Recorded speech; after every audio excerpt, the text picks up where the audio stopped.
বসে থাকতো, 12 বাকি 11 মাস না পড়তো। আল্লাহ যদি গরম দিত তাহলে উপর দিকে হাত উঠায় বলতে পারতো গরম দেন কেন। আল্লাহ যদি জিজ্ঞাসা করতো 11 মাস আসলি না কাছে, গরম দিব না তো দিব না কেন, আপনিও তো বলতে পারতেন 1 মাস তো পড়ছি। ওটা কি 1 মাস ছিল? ওটা তো 70 মাস ছিল। 1 ফরজ পড়লে 70 ফরজ, একদিন পড়লে 70 দিনেরটা হয়ে গেছে। 1 মাস পড়ছি 70 মাসেরটা হয়ে গেছে।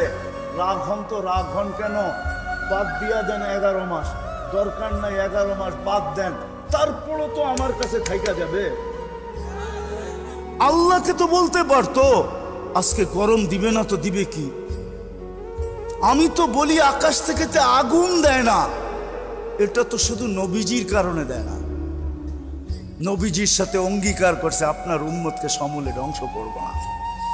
মৃত্যু লঙ্গে অগ্নিকার করছেন, বন্ধু চলে আসেন। জিবরিলকে জিজ্ঞাসা করছে, চোখে পানি, জিবরিল আলাইহিস সালাম জিজ্ঞাসা করছে আতাবকি ওয়া আনতা ইলা রাফিকিল আলা, এখনো কাঁদেন? আল্লাহর সান্নিধ্যে তো চলে যাবেন। আল্লাহ অপেক্ষা করতেছে, বলতেছে ভাই এখনো এক প্রশ্নের জবাব বাকি। বলছে সেটা কি? ফামান লিবাদি লি উম্মতি, আমার পরে উম্মতকে কে দেখা রাখবে, কে বুকে জড়ায় রাখবে, কে পাহারা দিবে? আল্লাহ বলছে লা আতরুকু উম্মাতাকা ওয়াহদা ওয়ালা ফারদা, আপনার উম্মতকে আমি একা ছাড়বো না, আমি দেখা রাখবো। নবীজির কারণে বেঁচে গেছে, নাইলে তো আগুন বর্ষিত হওয়ার কথা ছিল। এই গরম, তাইলে বৃষ্টি দিয়ে শুধু ডুবায় দেওয়ার কথা ছিল না, পুরা দশায় দেওয়ার কথা ছিল। মাত্র তো বৃষ্টি দিতেছে, দুবাইতে বৃষ্টি, ওমানে বৃষ্টি, মুসলিম জগতে যা দেখতেছি এটা আল্লাহ নারাজ হয়ে গেছে।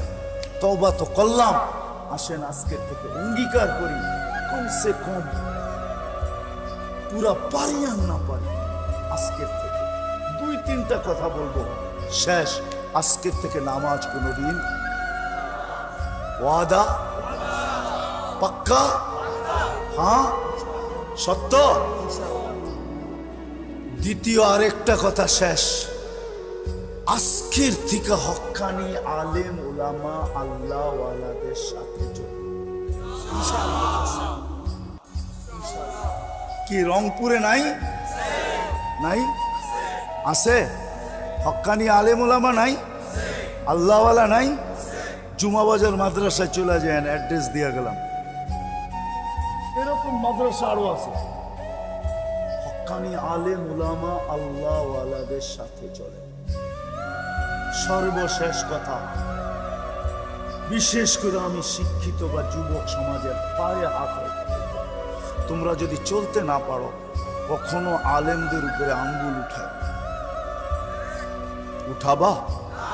হ্যাঁ, অঙ্গীকার কে কে অঙ্গীকার করতে পারেন যে আলেমদের উপরে আঙ্গুল উঠাবো না?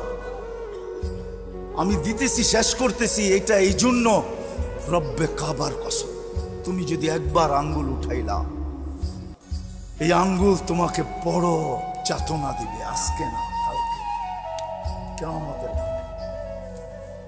যেই দিন উলামাদের দ্বারস্থ হবে এই এলাকার, এই উম্মতের মানুষ যখন উলামাদের দ্বারস্থ হবে আর বলবে আমাদের সুপারিশ করো, হাদিস এরকমই, এই উম্মতকে ডাইরেক্ট আল্লাহ জাহান্নামে পাঠাবে না। সিদ্ধান্ত হবে কিন্তু পাঠাবে না, কোন এক জায়গায় একত্রিত করবে যেইখান দিয়ে আলেমরা জান্নাতে যাবে। যখন ওইখানে পৌঁছবে আল্লাহ বলবে যে যাকে চিনো ধরো, চলা কিন্তু গেল।